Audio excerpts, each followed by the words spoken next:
Hi, I'm Andy, Hi, I'm Kirsten. and this is Stronger, Fitter, Faster.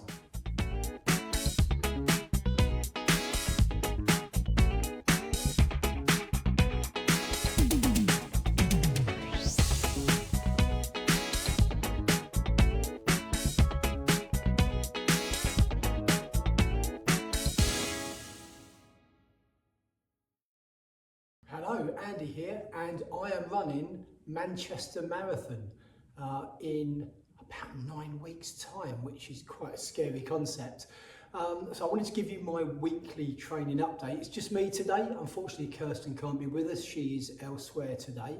So last week I did my strength training as usual, trained my legs, trained my upper body, which was really nice actually. Nice to get back in the gym and actually move some weights around. That went really, really well for me. I also did my running sessions. I think I did 5 sessions last week.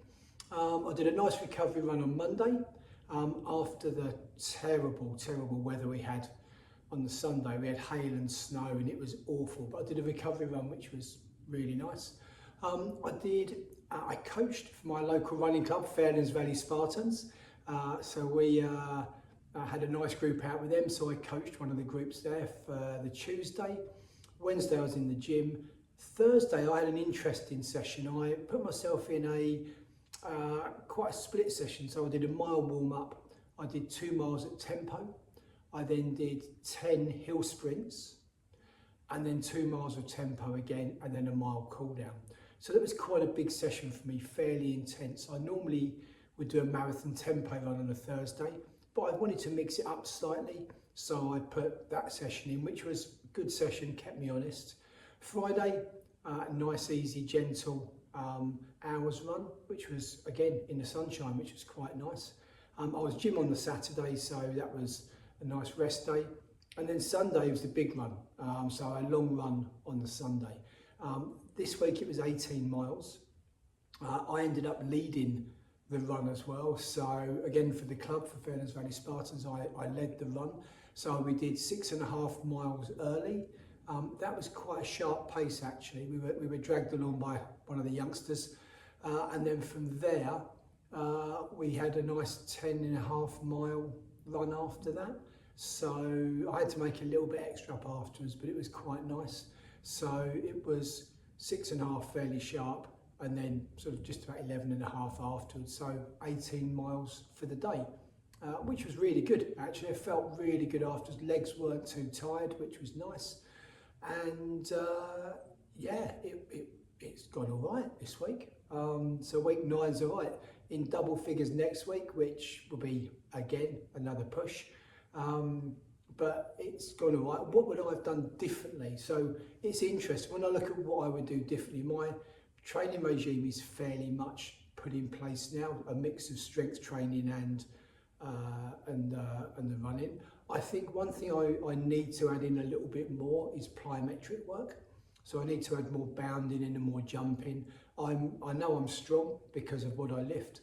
However, I think the explosive raw power of the springing forward is something that I need to add in going forward.